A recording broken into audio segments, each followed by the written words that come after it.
അയ്യോ, എന്റെ മക്കൾ ഉറങ്ങിയോ? ഡാ ഡാ കുട്ടാ, ഡാ എണിച്ചേ, പാല് കുടിച്ചിട്ട് വേണം കിടന്നുറങ്ങാൻ. വേണ്ടച്ചാ. അയ്യോ, അങ്ങനെ പറഞ്ഞാൽ എങ്ങനെ?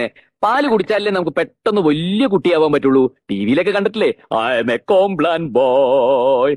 വലുതായിട്ട് നമുക്ക് കോളേജിലൊക്കെ പോയി പഠിക്കണം, ജോലിയൊക്കെ വാങ്ങണം, എന്നിട്ട് പുതിയൊരു സൈക്കിൾ വാങ്ങണം, കാറ് വാങ്ങണം, കാറ് വാങ്ങണം, പ്ലെയിൻ വാങ്ങണം. എന്നിട്ട് റോട്ടിൽ കൂടെ അച്ഛൻ നടന്ന് തെണ്ടണം. പാല് കുടിക്കും മക്കളെ. അയ്യ അയ്യ അയ്യ. ഉറങ്ങിക്കഴിയുമ്പോ അച്ഛന്റെ മോന്തയ്ക്ക് തന്നെ ഷൊർന്നൊഴിക്കണേ.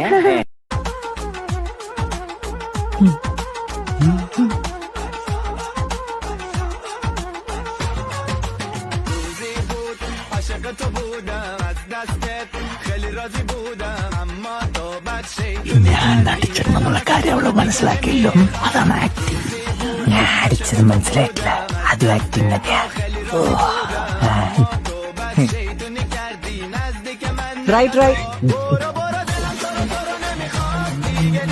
ഏതാണ്ട് മാട്ട സാധനം അടിച്ചാ